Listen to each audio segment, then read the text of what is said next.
বিগত 17 বছরের দুর্বৃত্তায়নের রাজনীতি অথবা রাজনীতির দুর্বৃত্তায়ন যাই বলি, তার মধ্য দিয়ে রাষ্ট্রের মধ্যে দুর্বৃত্তের রাষ্ট্র গঠিত হয়েছিল। সেটার একটা নমুনা হচ্ছে এই জঙ্গল সলিমপুর। আমরা দায়িত্ব গ্রহণের পর 1 মাসের মধ্যেই চট্টগ্রামে কিছু সন্ত্রাসী কার্যক্রম লক্ষ্য করেছিলাম। কিছু ব্যবসায়ীর বাসভবনে গিয়ে অত্যাধুনিক অস্ত্রসজ্জিত হয়ে গুলিগালাজ করার পরে তাদেরকে হুমকি ধমকি দেওয়ার পরে চাঁদা আদায়ের জন্য আমরা বিষয়টা খুব গুরুত্ব সহকারে নেই। তখনই আমরা সিদ্ধান্ত নিয়েছিলাম তাদের অভয়ারণ্য আগে নষ্ট করতে হবে। তার অংশ হিসেবে মার্চ মাসের 9 তারিখ মনে হয় আমরা এখানে একটা যৌথ অভিযান পরিচালনা করি। আমাদের পুলিশ, র্যাব, বিজিবি, সেনাবাহিনীর সমর্থন নিয়ে আমরা একটা ব্যাপক তল্লাশি অভিযান চালাই। কিছু অস্ত্র উদ্ধার হয়েছে এবং কিছু সন্ত্রাসী আটক হয়েছিল। তবে আমাদের লক্ষ্যমাত্রা অনুযায়ী আমরা সেটা করতে পারিনি, কারণ কোনো না কোনো কারণে হয়তো এই তথ্যগুলো ফাঁস হয়ে যাওয়ার কারণে তারা আগে থেকে সাবধান হয়ে গিয়েছিল বলে আমার মনে হয়। যাই হোক, এখানে যে সিসিটিভি ক্যামেরা বসিয়ে বিভিন্ন পাহারাদার বসিয়ে যেভাবে এলাকাগুলো তারা নিয়ন্ত্রণে রেখেছিল সেগুলো ভেঙে দেওয়া হয়েছে। কিন্তু আমরা অবাক হয়ে গেলাম যে রাষ্ট্রের বিরুদ্ধে চ্যালেঞ্জ ঘোষণা করার মতো সন্ত্রাসীদের দুঃসাহস কিভাবে হলো। তারা এই রাস্তা কেটে ভেকু নিয়ে এসে, বুলডোজার নিয়ে এসে র্যাবের আন্ডার কনস্ট্রাকশন ক্যাম্প ভেঙে দেওয়ার সাহসটা থেকে পায়। তাদের সাথে কারা জড়িত, এই জায়গার জমি দখলের সাথে কারা জড়িত, এগুলো আমরা এখন ফাইন্ড আউট করেছি। আজকে 12টার সময় আপনাদের সাথে বা 12টার পরে কথা হতে পারে আবার সার্কিট হাউসে আমরা একটা সমন্বয় সভা করব সকল বিভাগীয় প্রধানদের নিয়ে। এখানে কিছু আমরা বাস্তব চিত্র, ড্রোন চিত্র, সড়ক যোগাযোগের চিত্র এগুলো দেখেছি। কিছু সরকারি সিদ্ধান্ত জানিয়েছি যেগুলো বাস্তবায়ন হবে।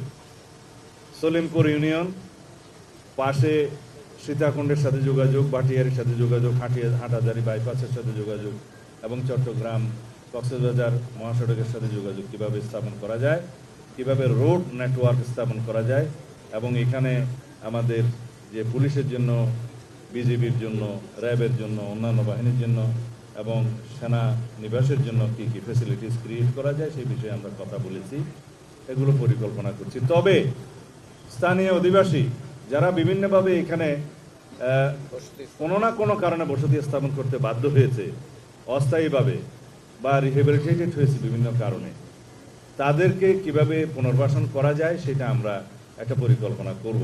তাদের কাউকেই এখান থেকে আপাতত উচ্ছেদ করা হবে না। আমরা জনগণের সরকার, জনগণকে কমফোর্ট দেওয়ার জন্য আমরা আমাদের সমস্ত পরিকল্পনা করব।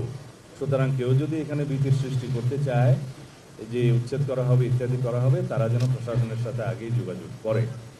এখানে কারাগারের একটা স্থাপনা অনেক বছর আগের থেকেই ঝুলে আছে, যেটা চট্টগ্রাম কারাগারকে শিফট করার, সেটা একটা খাস ল্যান্ডের মধ্যে 22 লিঙ্কের আশেপাশে, যেখানে এখনও আবাস নাই, বসতি নাই, সেই জায়গাটা চিহ্নিত করে সেটা মোটামুটি ডিমার্কেটেড করা হয়েছে। জেলা প্রশাসন সেটা ব্যবস্থা নেবে বুঝিয়ে দেওয়ার জন্য। এটা প্রশাসনিক অনুমোদন অনেক আগেই দেওয়া হয়েছে। আপাতত এইটুকু আমরা আপনাদের সবার সহযোগিতা চাই। এই আলীনগর, জঙ্গল সলিমপুর এই জায়গাটা আর কোনো বিচ্ছিন্ন সন্ত্রাসীদের এলাকা থাকবে না, অভয়ারণ্য থাকবে না। এর আশেপাশে 2টা পাহাড় টিলা শ্রেণী আছে, একটা হচ্ছে বেতুয়া আর একটা চা বাগান। এই এরিয়াতেও সন্ত্রাসীদের আনাগোনা আছে বলে আমরা জানতে পেরেছি। এখান থেকেও তাদেরকে উচ্ছেদ করা হবে। তবে সাঁড়াশি এবং যৌথ অভিযানের মাধ্যমে, পরিকল্পিত অভিযানের মাধ্যমে সারা দেশব্যাপী মাদক, সন্ত্রাস, জুয়া এবং চাঁদাবাজি এই 4টাকে আমরা অ্যাড্রেস করব অত্যন্ত গুরুত্ব সহকারে। এগুলোকে আমরা নির্মূল করার চেষ্টা করব। তার জন্য আমরা আইনি সংস্কার করছি, কারণ দেখা যায় 1867 সনের জুয়া আইনের মধ্য দিয়ে জুয়াকে নিয়ন্ত্রণ করা যাচ্ছে না। এখন জুয়া, অনলাইন জুয়া, অফলাইন জুয়া, বিভিন্ন রকমের মডারেট জুয়া এবং বেটিং এগুলো চালু হচ্ছে। এগুলো চালু হয়েছে অনেক বছর আগে থেকে। এগুলোকে আমরা কখনোই আইনিভাবে অ্যাড্রেস করতে পারছি না, বিকজ আইনটাই নাই, আইনটাই দুর্বল। সেই আইনটা আমরা আগামী সেশনে পার্লামেন্টের নিয়ে আসার চেষ্টা করব। তাহলে আইনি কাঠামোগতভাবে এগুলোকে আমরা অ্যাড্রেস করব। একই সাথে মাদক নিয়ন্ত্রণ আইনে আমরা যাতে স্পেশাল ট্রাইব্যুনাল স্থাপন করতে পারি সেই সংশোধনীটাও আনবো। এখানে হাজার হাজার মাদকের মামলা আছে যেগুলো পেন্ডিং হয়ে আছে বছরের পর বছর, সেগুলো নিষ্পত্তি হবে। এইভাবে আমরা আমাদের দেশকে বাঁচাতে পারি, যুব সমাজকে বাঁচাতে পারি। আর কিশোর গ্যাংয়ের যে উৎপাত হয়েছে সেটার জন্য আমরা কিছুটা আইনি সংস্কার আনতে হবে, যে কিশোর গ্যাং বলতে কত বয়স পর্যন্ত তাদেরকে কিভাবে কি সুবিধা দেওয়া যায়। কারণ আইনের ফাঁক ফোকরগুলি কিশোরদের যে সুবিধা আছে, জুভেনাইল ডিলিনকুয়েন্সির যে সুবিধা আছে সেটা তারা নিচ্ছে, এবং এই কিশোররা যারা কিশোর গ্যাঙ্গে জড়িত তারা ক্রমান্বয়ে ভয়ঙ্কর সন্ত্রাসীতে পরিণত হচ্ছে। সুতরাং এখানে আইনি সংস্কার দরকার আছে। এটা অনেক লম্বা আলাপ, এগুলো আপনারা দেখতে পাবেন। আমরা আইনের শাসন প্রতিষ্ঠা করব ইনশাআল্লাহ।